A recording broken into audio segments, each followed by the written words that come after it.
Before those backup files were found, surveillance footage had already vanished and safety warnings were ignored. If this was really an accident, why does someone seem desperate to erase what had happened? He caused the explosion, my CEO shouted into live cameras as reporters turned toward me. Police started moving closer. Someone yelled, "Killer." My legs locked. Then a firefighter shoved through the crowd, pointed straight at me, and shouted, "Why are you blaming him?" Every camera swung his way. The firefighter's voice cut through the noise so sharply that even the reporters stopped talking. For a second, nobody moved. The cameras stayed locked on him. The police officers who had been closing in on me exchanged confused looks. My CEO, Victor Hale, didn't. His eyes narrowed immediately. "Sir, are you saying this employee was involved in rescue operations?" one reporter asked. The firefighter stepped forward.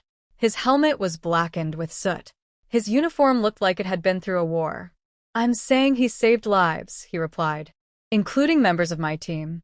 Before we continue with this video, please like, subscribe, and turn on the notification bell for updates. A murmur spread through the crowd. Just moments earlier, people had been calling me a killer.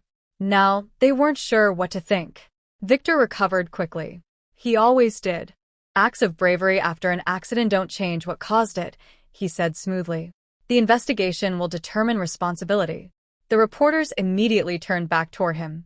That was what Victor was good at. He could redirect attention with a single sentence. But something felt wrong. Not because he blamed me, because he seemed far too prepared. The explosion had happened less than 12 hours earlier. Investigators were still securing parts of the factory. Experts hadn't completed a preliminary assessment. Yet Victor was already speaking with certainty, already naming a culprit, already shaping the story. And somehow, that culprit was me. I looked beyond the crowd toward the damaged facility. Smoke still drifted from sections of twisted steel. Emergency lights flashed against shattered walls. I knew that building better than almost anyone. I had spent 11 years there. 11 years maintaining equipment. 11 years reporting risks. 11 years solving problems before they became disasters. 3 days before the explosion, I had submitted an urgent maintenance report. The pressure control system in one production sector was showing dangerous instability. I documented everything. The readings, the risks, the recommended shutdown. The report had gone directly to executive management, including Victor. He knew that. I knew that. But standing in front of the cameras, he acted as though none of it existed. A reporter suddenly raised her hand. "Mr. Hale, did the company receive any safety warnings before the explosion?" For the first time, Victor hesitated. Only briefly. "But I saw it." The firefighter saw it too. Then Victor answered. "Not that I'm aware of." My stomach tightened, because that wasn't uncertainty. That was a lie. And before I could say a word, one of the investigators walking out of the command center stopped and looked directly at Victor. Then he held up a sealed evidence folder. "We need to discuss several maintenance reports that were recovered this morning." Victor's expression changed. Only for a moment. But it was enough. The crowd didn't notice the change in Victor's face. "I did." The firefighter did. And apparently the investigator did too. Victor forced a smile and walked toward him, but the investigator didn't hand over the folder. Instead, he tucked it under his arm and continued toward the command center. That small detail stayed with me. For years, executives had treated investigators, inspectors, and regulators like inconveniences they could manage with a meeting and a handshake. This time felt different. Reporters immediately started asking questions about the reports. Victor brushed them aside. "Right now our focus is supporting victims and their families." It sounded reasonable, professional, but it didn't answer the question. The firefighter stepped beside me. "You filed safety complaints, didn't you?" he asked quietly. I looked at him. "More than one." He nodded as if that confirmed something. Before I could ask what he meant, a former supervisor from the factory appeared near the edge of the crowd. He looked nervous, restless. Twice he started walking toward us. Twice he stopped. Then his phone rang. The moment he answered, the color drained from his face. He looked directly at Victor. Victor looked back. Neither man spoke, but something passed between them. Seconds later, the supervisor turned around and left without saying a word. And for the first time since the explosion, I stopped wondering whether Victor was hiding something. I started wondering how many people knew. That question stayed in my head for the rest of the afternoon. How many people knew? The answer started revealing itself faster than I expected. By evening, investigators had secured access to the factory's digital records. Employees were being interviewed one by one inside temporary offices set up near the disaster site. I was waiting for my turn when raised voices erupted from inside the command center. Two investigators emerged carrying computer equipment. Behind them, the company's IT supervisor looked furious. Reporters immediately rushed over. What's happening?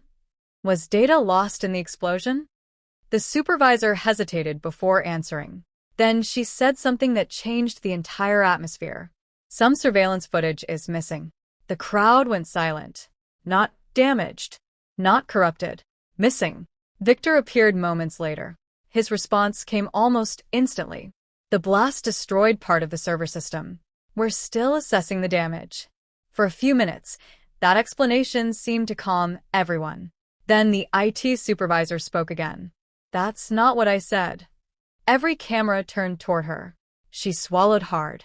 The deletion occurred before the explosion. The reporters exploded with questions. Victor's lawyers immediately stepped in. The investigators ordered everyone back. But the damage was done. The story had changed. For the first time, the public wasn't asking whether I caused the explosion. They were asking why evidence had disappeared. Late that night, another discovery surfaced.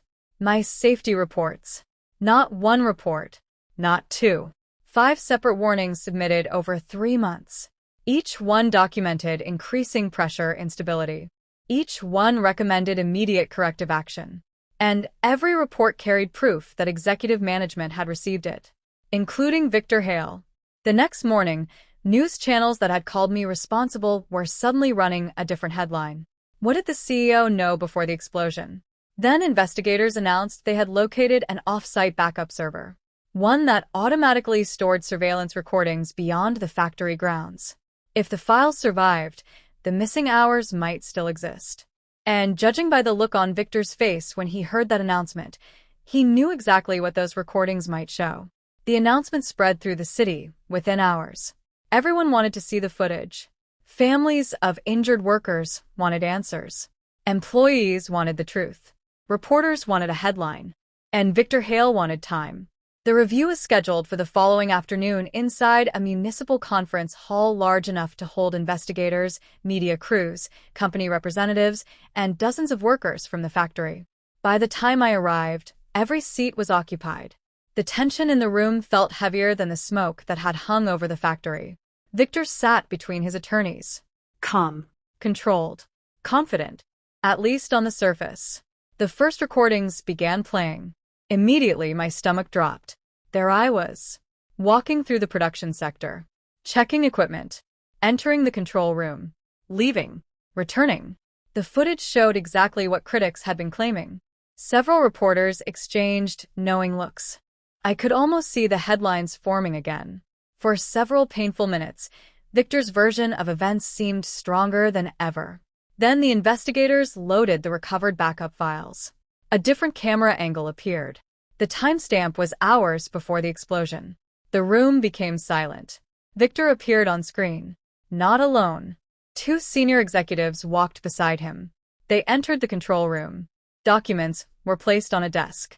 One executive pointed toward warning indicators flashing across multiple monitors. Nobody reacted with concern. Instead, signatures were exchanged. Commands were entered. Safety override systems were disabled. The investigators paused the footage and enlarged the display. Every action was visible. Every timestamp matched. Every authorization belonged to executive management. Wait, those safety systems were switched off on purpose. If the warnings were already flashing, who thought this was a good idea? Gasps echoed throughout the hall. Victor's attorneys stopped taking notes. The reporters stopped typing. Then the footage continued. Warning messages appeared repeatedly across the system. Ignored. Acknowledged. Ignored again. The room watched the decisions that led directly to the explosion. When the video ended, nobody spoke. Victor did. Or at least he tried. He stood abruptly, pushed back his chair, and headed for the exit. Not toward the microphones. Not toward the investigators. Toward the door. The moment officers moved to intercept him, Victor broke into a run. Victor never made it to the parking lot. Officers stopped him before he reached the building's main entrance. For a moment, the same cameras that had broadcast his accusations were now broadcasting his arrest. The irony wasn't lost on anyone. Over the following months, investigators completed their findings. The evidence was overwhelming. Executive management had knowingly ignored repeated safety warnings. Critical protection systems had been disabled to avoid production delays and financial losses. The explosion wasn't the result of a careless engineer making a mistake. It was the result of deliberate decisions made at the highest level of the company. My reports became part of the official record.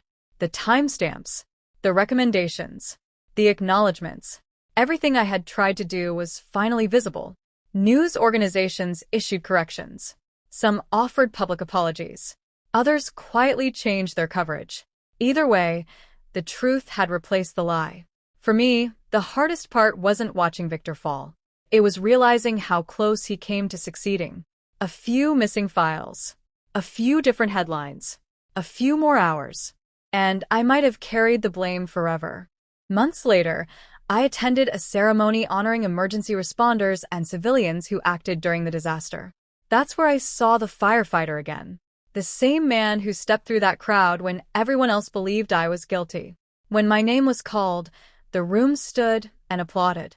Not because I had exposed the truth, because I had tried to prevent the tragedy before it happened and helped save lives when it did. As the applause echoed through the hall, I remembered Victor pointing at me on live television. He thought he was choosing a scapegoat. Instead, he had chosen the one person who knew exactly where the truth was buried. The unsettling part isn't that evidence disappeared once. It's how quickly everyone accepted the first explanation. How many disasters never get a backup server or someone willing to speak up?